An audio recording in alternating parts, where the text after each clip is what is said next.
Brought to you by TechnoSpark 20 series smartphones.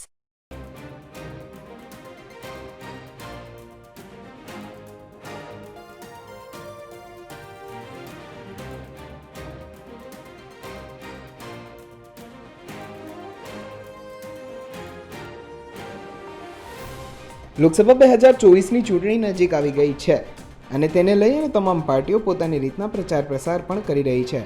તે વચ્ચે રાજ્યની અનેક બેઠક પરથી ભાજપ અને કોંગ્રેસના ઉમેદવારો પોતાની બેઠક પરથી ઉમેદવારી પત્ર આપી અને દાવેદારી ફોર્મ નોંધાવી રહ્યા છે. ત્યારે આ વખતે દર્શનાબેન જરદોશની ટિકિટ રદ કરીને ભાજપે સુરતના ભારતીય જનતા પાર્ટીના મહામંત્રી રહેલા મુકેશ દલાલને મેદાને ઉતાર્યા છે.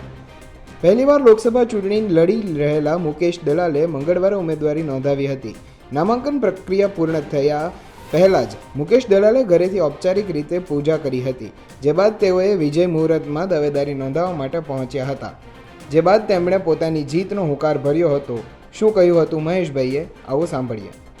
એટલે વિજય દિવસની ચોથી માર્ચથી મારો પ્રચાર શરૂ થઈ ગયો હતો અને જ્યારે ફોર્મ ઓફિશિયલી સત્તાવાર રીતે ભરાઈ ગયું ત્યારે સ્વાભાવિક જ કે ચૂંટણી અમારી પ્રક્રિયા જે છે, અમારા કાર્યક્રમો છે તે ખૂબ ઝડપથી આગળ વધશે.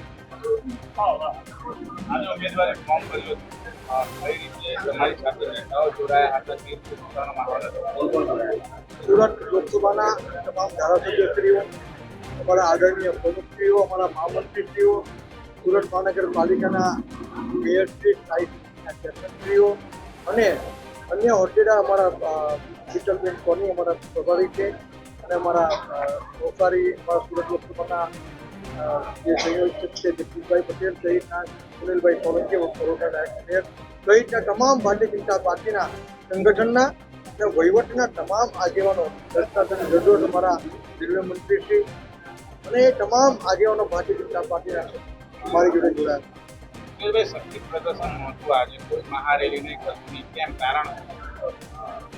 ચૂંટણી આચારસંહિતાનું કડક પાલન અમે કર્યું છે. અમારે જે શક્તિ પ્રદર્શન કરવાનું હતું તે વિજય સંકલ્પ રેલી મારા ભારતીય જનતા પાર્ટીના કાર્યકર્તાના પ્રચંડ ઉત્સાહ અને સમર્થનથી ગઈકાલે અમે સુરત લોકસભામાં એ રેલી કાઢી હતી. તે વિજય સંકલ્પ રેલી ખૂબ સફળ રહી હતી. આજે ચૂંટણી આચારસંહિતાનું જે અમે નિયમો છે એ નિયમનું અમે ચુસ્ત પાલન કર્યું. મુકેશભાઈ, આપની સામે માત્ર કોંગ્રેસ નહીં પરંતુ આમ આદમી પાર્ટીના કાર્યકરો પણ પ્રચાર કરી રહ્યા છે કોંગ્રેસના ઉમેદવાર માટે. શું કહેશો? એનાથી કોઈ ફરક નથી પડતો.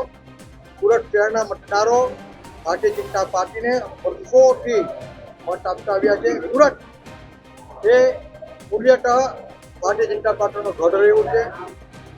કોંગ્રેસ શૂન્ય છે. એ કોર્પોરેશન હોય, ધારાસભા હોય કે લોકસભા હોય, તમામ જગ્યા પર કોંગ્રેસ શૂન્ય છે અને જે કોઈ પણ જોડાય એટલે ચૂંટણીમાં પરિણામમાં કોઈ ફરક પડવાનો નથી.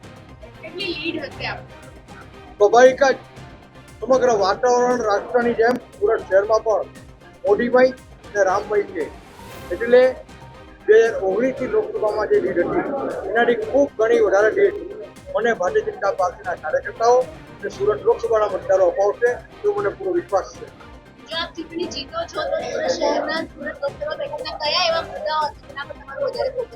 સુરત લોકસભામાં અમારા સાંસદશ્રીઓએ ખૂબ કામો કર્યા છે. કેટલાક પ્રોજેક્ટો અત્યારે હાલ અમલીકરણના તબક્કામાં છે, તો જ્યાંથી એ છેડો છે તે છેડો પકડીને જે પ્રોજેક્ટ કમ્પ્લીટની જે પ્રક્રિયા બાકી છે તે પ્રક્રિયા હું આગળ વધારી અને સુરત શહેર વિશ્વનું એક ઉત્તમ સિટી, સ્માર્ટ સિટી કેમ બને તે માટે મારા પ્રયત્નો રહેશે. હાલ તો સમગ્ર રાજ્યમાં ચૂંટણીનો જંગ જામી ગયો છે અને ઉમેદવારો ફોર્મ પણ ભરી રહ્યા છે. ત્યારે હવે જોવાનું એ રહેશે કે શું દર્શનાબેનને હટાવીને ભાજપે મહેશભાઈ પર જે ભરોસો મૂક્યો છે તે કાયમ થશે કે નહીં. સુરતથી સંજયસિંહ રાઠોડનો અહેવાલ, ગુજરાત તક.